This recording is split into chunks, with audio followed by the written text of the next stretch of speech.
The views and opinions expressed on this broadcast do not necessarily reflect those of the network, producers, advertisers, or hosts, and belong solely to those who make them. Truth Frequency is a non-biased and non-partisan platform committed to presenting all aspects of the truth and allowing you, the listener, to decide for yourself.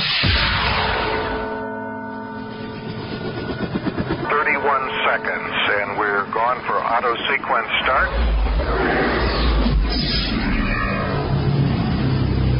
This is David Icke, and you're tapped into the Truth Frequency with Chris and Cherie. It's called being in the zone. It's called, being lucky. It's called having everything go your way. When you deal with computers, you deal with ones and zeros. And the only way that you can make a computer more powerful is to expand the consciousness of the computer. Well, it's something bigger than ourselves, and that's got to be said. That has to do with the self-image that people have. Just kind of your ego being swept aside, or being kind of stomped on, or being swatted like a fly. It really is and truly happening at a societal level.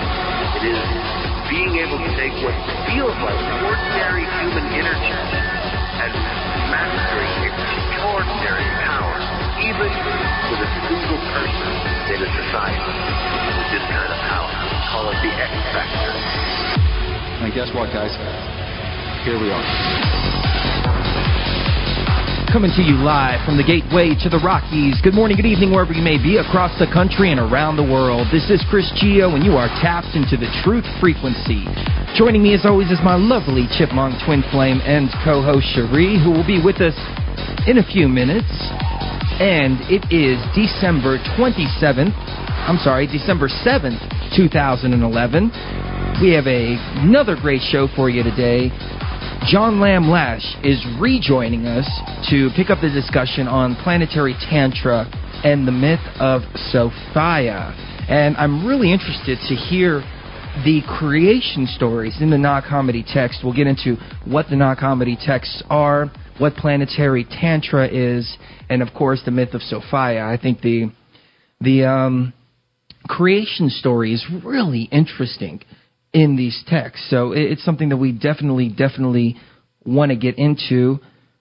Another special broadcast coming up for you on December 14th, 2011, 9 p.m. Central. Sonia Barrett will be joining us. Of course, this Saturday, which is December 10th, Anthony Peake will join us.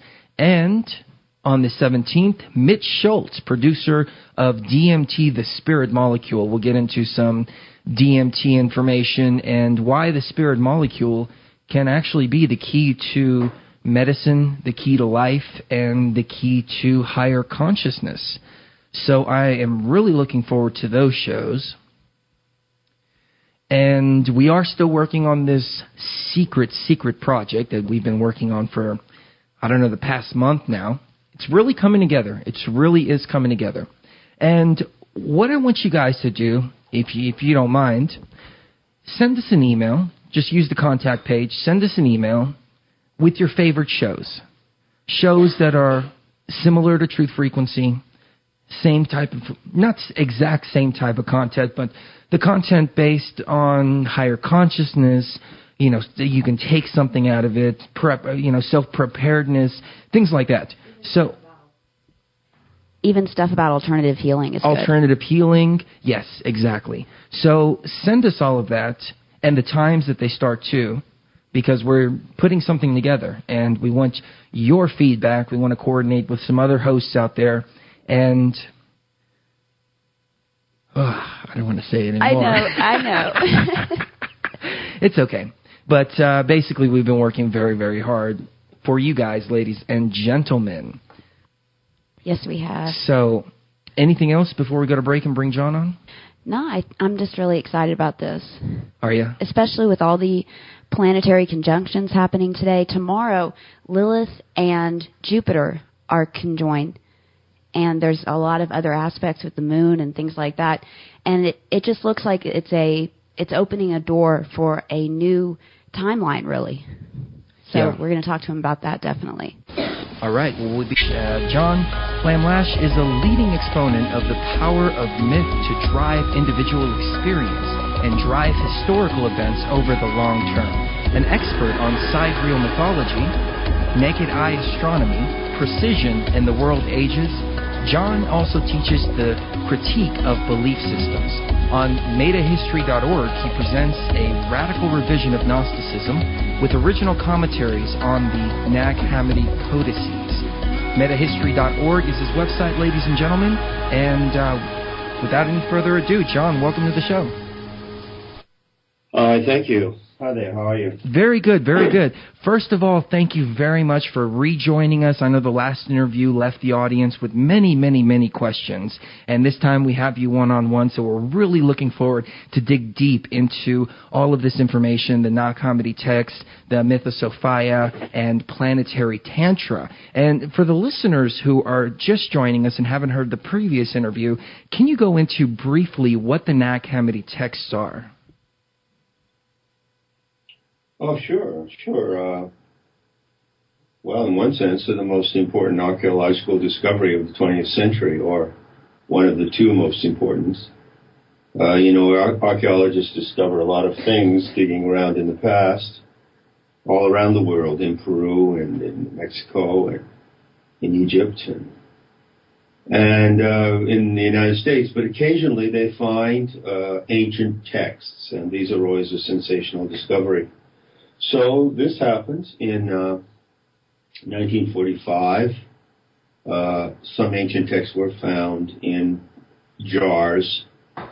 They were books that were preserved in jars in a cave in Egypt.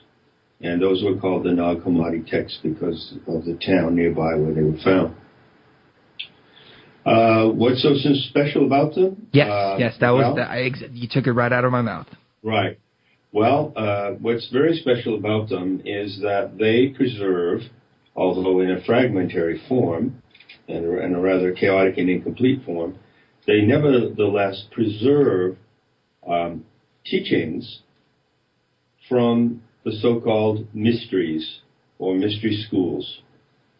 And the mystery schools were a network of centers of spiritual training and education in the classical world before the Christian era. That is to say, mystery schools as such and mysteries existed all around the Mediterranean basin and into the depths of Europe. So it was a loose and widespread network. And the principal centers of the mystery school network were in Syria and Lebanon, what is now Syria and Lebanon, Palestine, and Egypt today. You might think of the mystery schools of the ancient past as a kind of university system, like you have in the United States today. Each region, each state has its own state university, and each university has particular specialities, but there is kind of an Ivy League system of what are considered to be the most powerful and prestigious universities. And so the mysteries that were in Syria and Palestine and Egypt were the Ivy League mystery schools. And from those schools, we retain almost no information because it was destroyed over hundreds of years, over several centuries. There was a systematic campaign with the rise of Christianity to destroy the writings of these teachers of these schools, and their writings were prolific. If you can imagine the libraries of Stanford and Yale and Harvard University destroyed so that there wasn't a single book left on the shelf. If you can imagine those libraries burned. If you can imagine their teachers hounded and prosecuted and driven into hiding. This is something similar to what happened with the rise of Christianity in the pagan world. Well, you know what I find odd is that now those areas that you just mentioned, Palestine, Syria, Egypt, they're in constant uproar and a constant war. And it looks like the West is really going over there trying to inject its hand and take over. Is this an attempt to grab this information and keep it away from anybody who doesn't already have it? No, as a matter of fact, there's no information left there. The teachers of the mysteries schools, the spiritual universities of the pagan world, were prolific writers And the libraries, such as the one at Alexandria, which was only one of dozens of libraries in that part of the world, contained countless numbers of scrolls and parchments. And as I say, you could compare these to the libraries of Yale or Stanford University, something like that. The one thing that we need to know, and I'll get back to your point about the current situation in a minute, Chris, the one thing that we need to bear in mind that is an irrefutable fact about the rise of Christianity is this. Whatever else you may think of Christianity, you can be a Christian, you can be for it, you can be against it, you can believe that it's the best message in the world, you can ignore it. But what you cannot ignore is the fact that Christianity, when it rose to power and became a widely accepted belief system, could not allow coexistence with any other systems.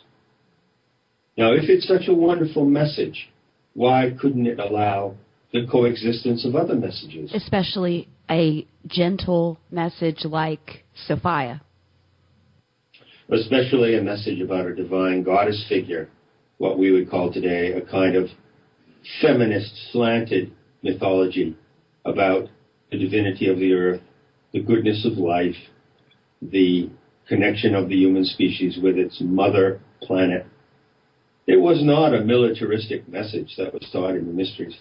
But the point is that in order for Christianity to prevail, it was not sufficient to leave people to make up their own minds and say, oh, well, I've read the Christian message in the Gospels, and gee whiz, I really like that message, and so I'm going to prefer that and accept that as my belief system in life, and I'm going to let go of these pagan philosophy and the message of the divine Sophia and the things that are taught in the mysteries because it doesn't look as good to me.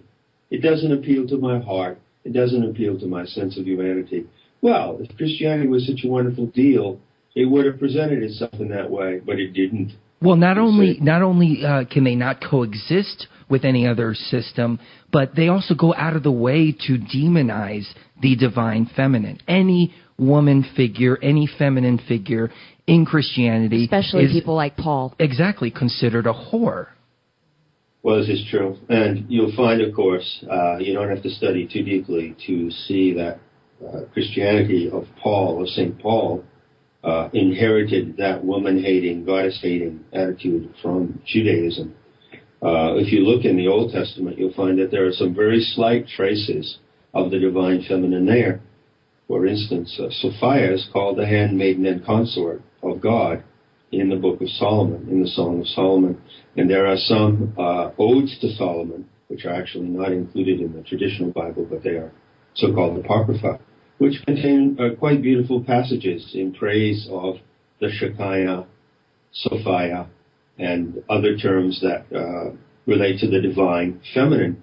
But by and large, it was excised from Judaic religion, and there was a hate campaign against women in general and against the divine feminine. And so there was, to cut to the chase here, a massive centuries-long campaign to wipe out and destroy the message of the divine Sophia that was taught in the mysteries. And that's why the Nag Hammadi texts are so remarkable, because they bring back to us just a few fragmentary writings out of a mass that was lost. But from that flake that has been recovered, tremendous power emanates.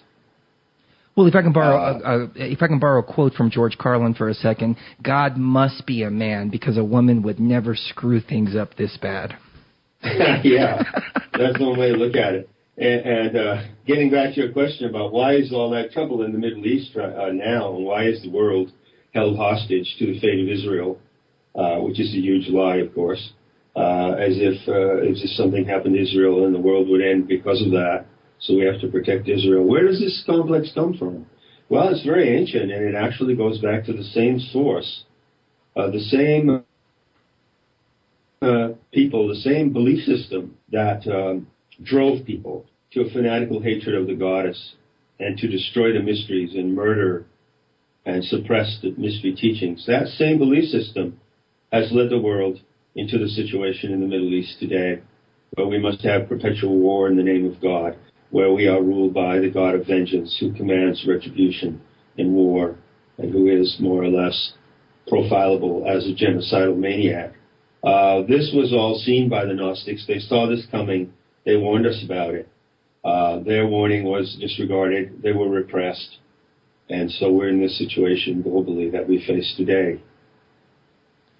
It seems like these Arcons go back to Jupiter and Saturn and these huge, mean planets that they tend to Jupiter is the protector.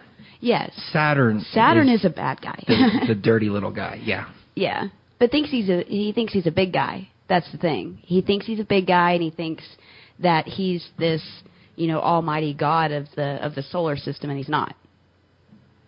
Right. Well, this is something that we find in this vast body of teachings from the mysteries. We don't really know very much about the solar system today. Our biggest ignorance is that we are ignorant of how little we actually know. Our biggest ignorance in science, for instance, is that we think we know how the solar system functions and what it is. We really don't. And a lot of science is falling apart right now, as you notice. Have you noticed that? Science is falling to pieces right now, really fast. Everything they've said has been scientifically disproven in the past couple of years. The old paradigms of science are falling apart. And this is very favorable because it opens the way for our minds to receive a new kind of science, which would be the Sophianic science of the mysteries. And it is a science, as you know. It does contain very remarkable astronomical information, if you want to call it that. And part of that information is about these entities called the Arcons. I would say that 1/5 of the surviving material in Nag Hammadi, of the 52 documents, I would say about 1/5 of all that content concerns this business of these entities called Arcons. So it's a tremendously important subject to understand. And the Gnostics did say, you're quite right, that the Archons are entities, ET-type entities or cyborgs that inhabit the solar system. They do not inhabit the Earth. They cannot invade the Earth, but they can invade the human mind. And the Gnostic teaching on the Archons is a remarkable piece of knowledge. I'll say that much. Well, you just said inhabits the solar system, and right. The first thing that came to mind are these. I don't know if you've ever seen these or heard of these, but they're called critters, and astronauts have seen them, and people have caught them on film. They look like some kind of biological creature that comes down and feeds on our atmosphere, maybe gets water or something like that, and they theorize that these things fly around space, around our solar system. Have you heard of these, and can those be related to the Archon figures? Well, the person who broke that story was Trevor Constable. And he wrote a book, I believe in the 60s, called The Cosmic Pulse of Life. And Trevor Constable was an interesting gentleman, a serious researcher, who followed the work of Wilhelm Reich, who was a very profound scientist of the 20th century, who was murdered by the American government in the 50s. So Trevor Constable picked up the work of Reich, and the one particular thing that he picked up was Reich's concept of so-called orgone, which is to say, Reich taught and showed by his scientific work that the atmosphere that we breathe, the livable atmosphere of the Earth, that is up to a level of about 7 miles, is alive. It's like a chemical solution. It's not just empty air, but the air is alive, and that there is a living energy inside of this that permeates the atmosphere called orgone. And Reich had detected that orgone can mass and can take the form. It affects the weather very profoundly. He was one of the first people to do interesting experiments in weather modification. He was also the feds also destroyed all of his equipment and confiscated all his research on that. Yes, in 1956 or 1957, they put him in jail.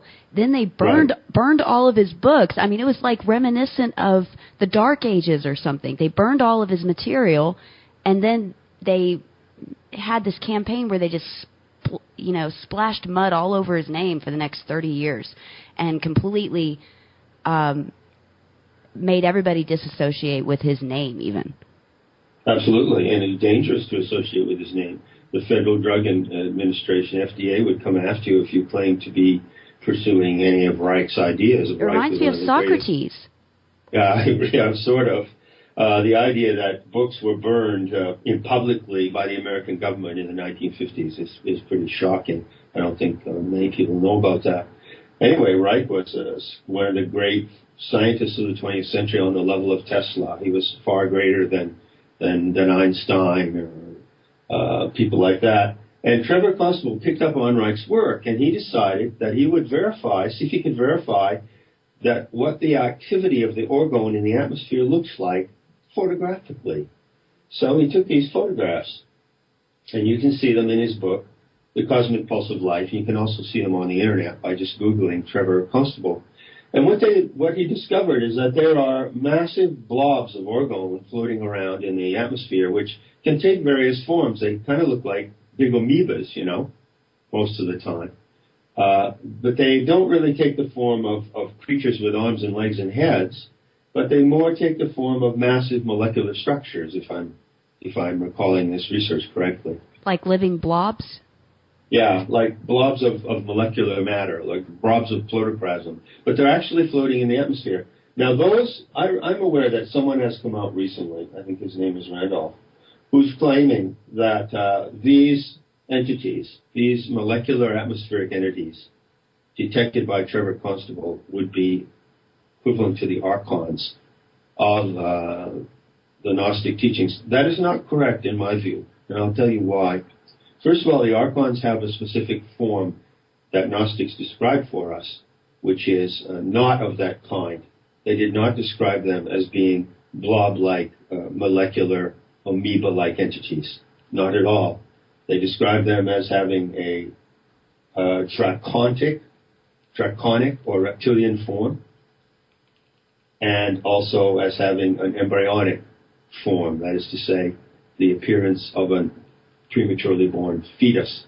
And, that's what gray ETs look like. They look like a human body that's been prematurely born. Well, I heard they look like that because their genetic makeup has become very, very weak over the past couple of thousand years, and it's because of this weakness that they look so strange and premature and frail. Well, I've heard that too, and of course we've all heard many, many other stories. There is really no evidence. These are speculations. These are stories that people make up to try to explain things. Right. If you go to the Gnostic mythology, which is not a fictional myth, but a true description, a true scenario. If you go to the Gnostic scenario, it uses this term in Coptic, huhai, which means aborted fetus or abortion. And this is a very strange term to find in a cosmological text. It's a strange term to find describing a quasi-human entity. Of course, the Archons are not human in their gray ET form. They are a cyborg entity, but why do they resemble a premature fetus?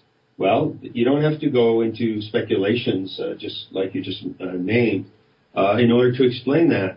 Keep it simple, and I believe that if we follow closely what the Gnostics taught, we will have the correct explanation. They taught simply that these beings were produced by accident. One of the things about the Gnostic myth, the Gnostic scenario of our solar system, and of the cosmos in general, that's really remarkable is that the Gnostics, who were deep cosmologists, admitted that there were accidents and unforeseeable things that happened in the universe. They did not teach that there was some master god, master planner, looking over everything, who planned it all down to the last detail and knew the beginning, middle, and end of everything. In fact, according to their view, even the gods don't know that certain things are going to happen. The reason being, and I think it's quite a wonderful one, is that there's novelty and chance in the universe. And that's what makes it interesting, How boring it would be if everything was plotted out from beginning to end and was predictable. So one of the things that hits you right in the face when you look at the Sophia vision story is that Sophia herself, by the impact of her divine power upon blind matter, as we would call it, that is to say the atomic fields of the galaxy, produced this alien species. And they appear to be embryonic and in a premature state of development because they were produced in an accidental and haphazard manner, you see. Oh, so this they is were the just explanation. They were just basically the result of chaotic, non-determined, pieces of the puzzle getting thrown up in the air and just happening to fall almost right. But with us, she was more purposeful, right? Right. Well, we were designed by her. She is actually the mother and the creator of the human species, if you like. She and another aeon, which is the Gnostic word for God, she and another aeon called Thelete, Thelete, could be considered as the genetic engineers, if you will. Don't picture them as a human form. But they were in the galactic center. These two divine beings put their minds together, as it were, and they genetically engineered the human genome. So we were created in that way. The human genome originates from the galactic center. This is the answer to where we come from, according to the Gnostic story. But the Arcons did not originate. They were not pre-planned. When Sophia herself plunged from the galactic center, and when she began her great journey that she's on now, her journey through the universe, the massive wave of her energy, the impact of her energy plume upon the atomic matter of the galaxy automatically produced this strange species. They don't have a genetic history. I think it would be incorrect to attribute to them and say they look all spindly and run down because they're at the end of their genetic. They don't have a genetic history. They never did. They were spontaneously created like these Akari insects that were created in this famous experiment by Andrew Cross in 1825. So do they have a soul? No, they don't have souls. They're soulless cyborg entities that are only capable of following orders and imitating actions that are shown to them. With modern science getting to where it is with creating robots, artificial intelligence, we can see the same pattern playing out because they've created robots that you can look at and say, oh my God, that looks human. But they only look human, they act human, but they don't feel like human. And then if you go to The Matrix and movies like that, it insists that our chaotic, irresponsible creation of these cyborgs could actually destroy us in the end. Yeah, it's a story that doesn't go away, There is a kind of see, even when human beings, by and large, say, are not actually informed of the Sophia story, they don't know, most human beings, even as we speak right now, on this planet, don't know the true and actual and accurate story of the planet. That true and actual and accurate story was contained and preserved in the mystery teachings. And thanks to the discovery in Hammadi, we can now put that story back together again, which is what I've done. And you'll find that in 9 episodes in my book and on metahistory.org, the website. But I would add something that is very peculiar to our species. Because we are gifted with the ability of imagination, and because imagination works to a large degree in the subconscious, even though we don't know the true story of the planet and Sophia, even if there is someone who doesn't know it, it will work its way out of their subconscious through the imagination.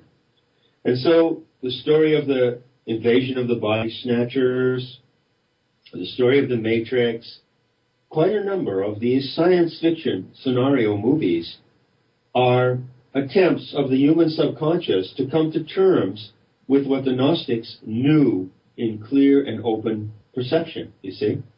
And so we are aware of the presence of the Archons in various ways. They are like the agents in the Matrix. They are like the body-snatching pods in the Body Snatcher movie. we're aware of them because in our subconscious we know the story, but in our conscious mind we don't know the story yet, although we can learn it now that we have this information.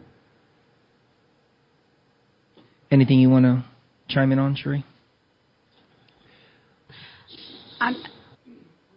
I'm sorry. I had to get up and answer the door, and I have about a million things running through my mind right now. I'm trying to.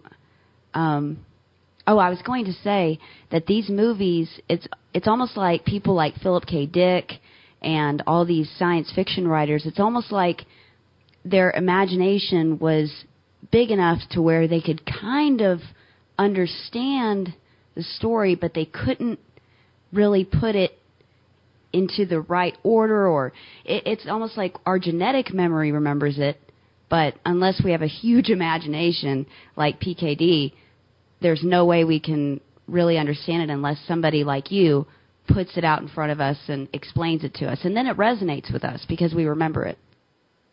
Well, the story of the divine Sophia, which is the true story, the biography of the planet Earth, how the planet was created, where humanity originates from, this is, in my mind, I am absolutely convinced through my entire life, and as you know, I've examined all the creation myths of the world. This one is completely unique, and it is the one that tells us what we need to know. But it's no different than any other story. You see, you might have, say, the history of your family over several generations, and everyone has their family history. But you might only know your family history in little incidents. There might be parts of it that are lost. There may be traumatic things that happen that have caused parts of the family history to be forgotten. And so if you're someone who doesn't have the ability to put your family history together into a coherent plot, you're not really going to know what the story is. So we all have the imagination. Every human being is endowed with the imagination ample to receive and hold the story. But it needs to be presented to us in a coherent plot line.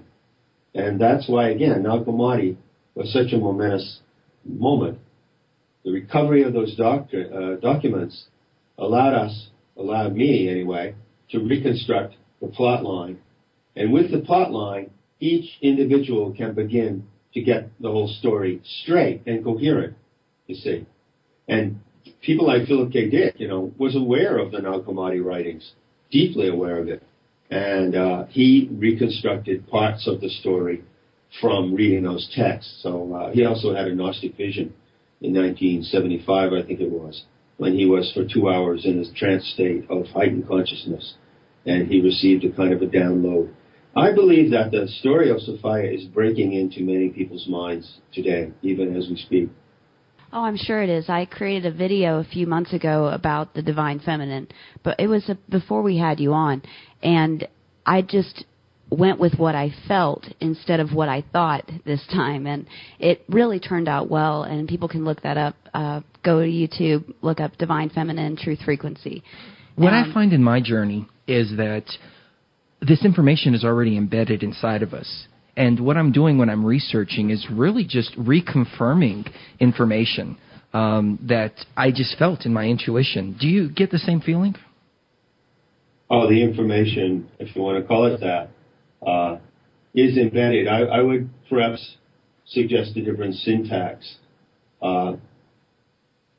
Our real origin is in the galactic center, and that is also where Sophia herself, the Mother Earth Goddess, comes from. Mother Earth Goddess comes from the galactic center, and so do we. And the planet that we live in, the setting for this divine experiment, is her body, because she morphed into the planet Earth. This is an extraordinary situation. And in this situation, just step back and look at this for a moment. You can talk about the three S's. You can say that the Gnostics of the Mystery School taught not the reading, writing, and arithmetic, but they taught the three S's. The first S is they taught the source, where humanity originated, in the galactic center. with Sophia herself. Second, they taught the setting. The setting of human life is actually her body. The Earth is an animal. The planet Earth is a huge living animal, and we are living on that animal, if you want to put it in that way. We're living on the planet, but it's also an animated being. That's the setting. Is it kind of like she wanted to experience like a woman being pregnant, and so she decided to lower herself in a way, but lift this entire planet up in the process? Well, not exactly. According to what I understand, and it's really important to look at this. I'm not a dogmatist here. I'm not saying yes, no, absolutely. I'm just saying in my repeated countless number of times I've gone through this story, I arrive at certain certainties, which is what I would share with you. The certainty is that she was fascinated by the human possibilities of the human entity. She and this other god in the Galactic Center, like engineers in a laboratory, cooked up this entity, this genome. And normally the way it works is that the genome of a living species is seeded in the outer limbs of a galaxy. But the engineers don't go into the experiment. They stay in the center of the galaxy, in the galactic hub, and they observe it like scientists in an observation booth. And they do not go into the experiments that they create. But Sophia was an exception. Her emotion of fascination, of enthusiasm, was so outrageously strong, and she was so delighted with the qualities of the human entity that she had put into it, that she was pulled into the experiment. This is the extraordinary event of her story. And as a result, she turned into a planet, which is not normally what these gods do. These beings from the Galactic Center do not normally, usually, turn themselves into planets. So, back to the important point here. We are in an experiment on a planet, and the originating entity, the originating divinity of that experiment is the consciousness of the planet itself. Wow. Just think about that for a moment. That means that if we can connect our individual consciousness and faculties with the living consciousness of the planet, then we know what the experiment is, and we can fulfill the experiment. So that's the exciting possibility that's presented to us, and that brings us to the third S. We had first the source, then the setting, and now we have S, which is the story itself. How can we fulfill the divine experiment on Earth into which we have been placed as individuals? How can we fulfill this fantastic potential, which, like you say, has everything in it? In your imagination, in your intuition, you have all the abilities and gifts to fulfill this experiment. But how can you actually do so? You do so by learning and practicing the story. The story is the guide. You see, in Gnosticism, there is no ultimate teacher who is the guide. There is no Messiah who guides us. The story is the guide. The story is what saves us. And the beauty of the story is what transforms us and unites us with her. Does alignment with Galactic Center have any significance, or is that just an interpretation from what we see here on Earth?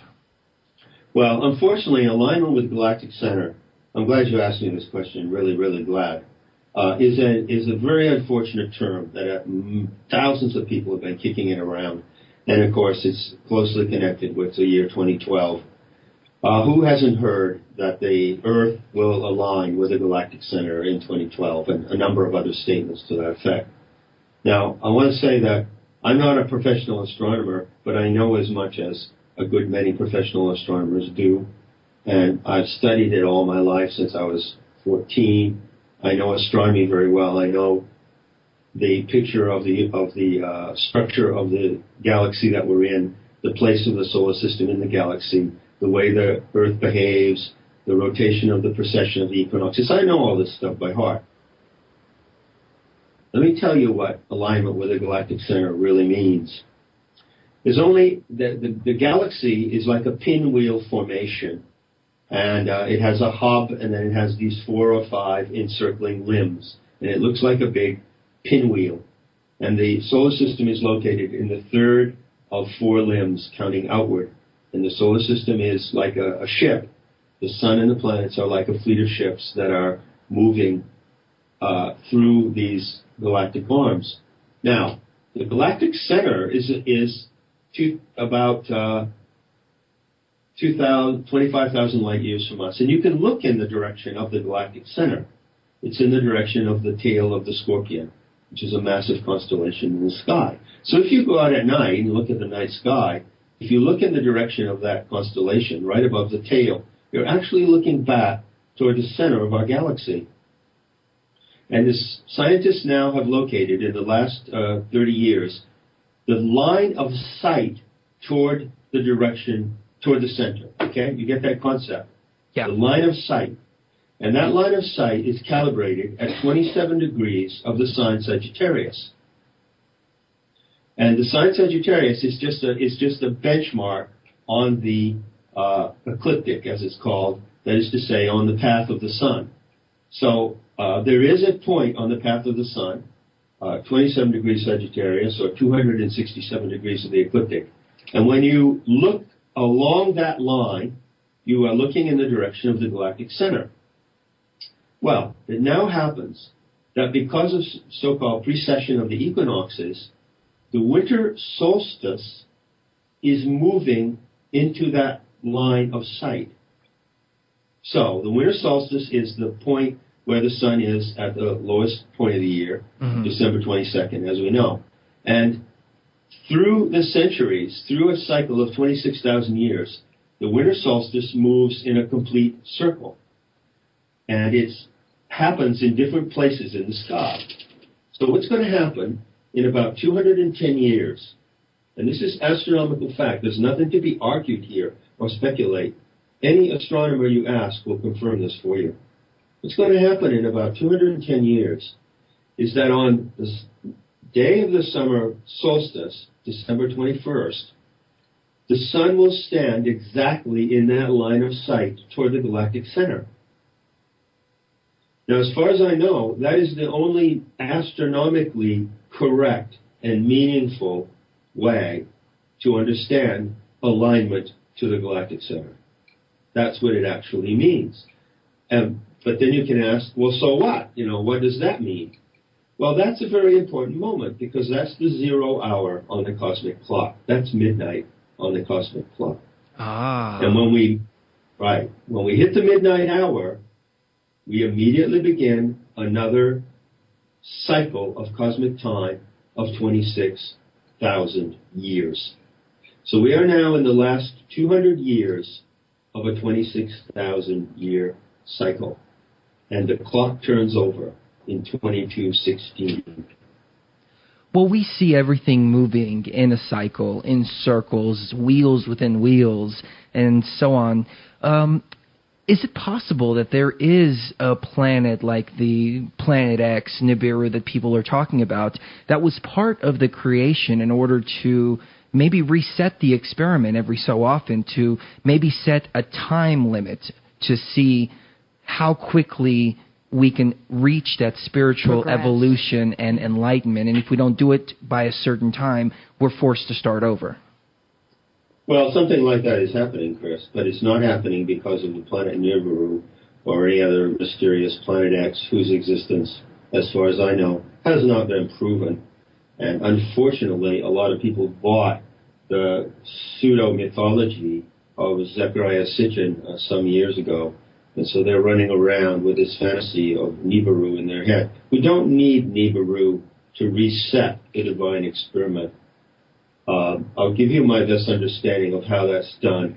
Again, bear in mind that what I say now, when I speak to you, I don't speak in confidence out of some personal belief system I have. This is important for you who are listening to understand this. I speak in confidence within the framework of her story. I couldn't speak to you in this way if I wasn't inside her story, living it in real time. And so if I have any authenticity at all in what I say, that's where it's coming from now. Do you understand that? Yes. Okay. I'll give you the scoop. It's very simple. when the eons, so these divinities in the galactic center, set up a divine experiment, a planetary experiment like ours, and they set up countless of them. There's countless planetary experiments going on, just in our galaxy alone. And many of them involve other strains of humanity that are very similar to ourselves. When they set up these experiments and set them in motion, they do like any scientific team would do. They put the experiment into a time frame because they want to see how the experiment develops within a certain period of time. It's not completely open-ended. They don't just say, we're going to set, for instance, when scientists put a culture in a Petri dish and they want to watch this culture develop, they don't just leave the Petri dish sitting there and say, okay, we'll just let it sit there forever and watch it. They say, we'll see how it is developed after 2 days. And then we'll look again after 2 days. And then we'll look again after another 2 days. They make a timed observation. Well, likewise do these pleroma eons. And it's not difficult to understand their timing. Their timing is that 1 second of their time is 108 days of our time. So, 1 day of the experiment for them is 26,000 years for us. And so they take the experiments in 26,000 year segments. And at the end of each day, they kind of reassess how the experiment has gone in the course of a day. That's the first part of the answer. The second part is even wilder. The second part comes to the reset factor. Now, Sophia is intimately involved in our experiment here, and we're down to the end of 1 day. Not necessarily the first day of our experiment, by the way, but we're down to the end of a 26,000-year day. We are 11 minutes from the end of the day. 216 years is 11 minutes in her time. And this is what she's thinking. Well, look at the human race. Look at this wonderful species, the anthropos. They're so playful, they're wise. I've endowed them with all these wonderful qualities. And how are they handling it, you know? What kind of world are they making for themselves? And have they done well, or are they in a serious mess that needs a makeover? I would go with the latter. I think this was a terrible experiment. I mean... Right. The experiment, you could say, has gone terribly wrong in certain ways. And who's going to reset it? She is. Yep. In fact, she's resetting it right now as we speak. And I can actually follow how she's doing it. And I'm doing this with a group of people. Can you go? She's resetting the experiment. Can you go into that briefly? Yeah. You know, we see earth changes. We see volcanoes, earthquakes. Everything is imploding upon itself. There's a huge abyss at the bottom of the ocean right now. I think it's near the Mariana Trench. I'm not sure about that, though. But it's literally swallowing volcanoes. Sure. Well, the earth changes and the massive changes in the weather and the electromagnetic storms and the geomagnetic fissures and all the pressure that's coming out of the earth is a symptom of her changing, of her resetting the experiment, because there are 2 ways, principally, that she resets the experiment. 3 ways. The first way is that she rearranges the setting of the experiment. Okay? The lab. The planet Earth is a lab. Spaceship Earth is a lab. And the conditions of the lab have become deplorable in certain ways. And so the lab has to be cleaned up and reorganized. This is what all the Earth changes are. That's the first aspect of her reset. Is that clear? Yes. Yes. Second aspect of her reset is she goes into the human psyche, which she's doing right now. She has direct access to the collective psyche and to the individual psyche of every person on this planet. I would give you this analogy.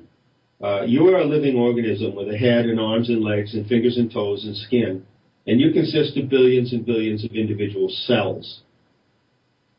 For instance, there is a cell in your little finger. There's a cell in your eye. There's a cell in your liver. But as a human being, because you're limited to human form, you cannot communicate directly with an individual cell in your body. But she can communicate directly with any individual cell in her body. Because she is a divine being. with the consciousness that's able to do that. Well, and she's probably the master of meditation. I mean, as far she certainly as is. Being able to tap into one cell. I do have to ask, though, That's John, right. has the experiment been contaminated? And what I mean by that is, have we had outside interference, all the negativity and the destruction and the war that the average person doesn't want? The average person can't even tolerate, because we have something called empathy, which the controllers of the world seem to lack. The only thing that I can ascribe that to is that they're not from this world, that they are some kind of outside entity, and that the experiment has been contaminated. Well, the experiment has been contaminated by the Arcons. The experiment has certainly been contaminated by fear. And there is such a thing as real fear, and there's such a thing as imaginary fear.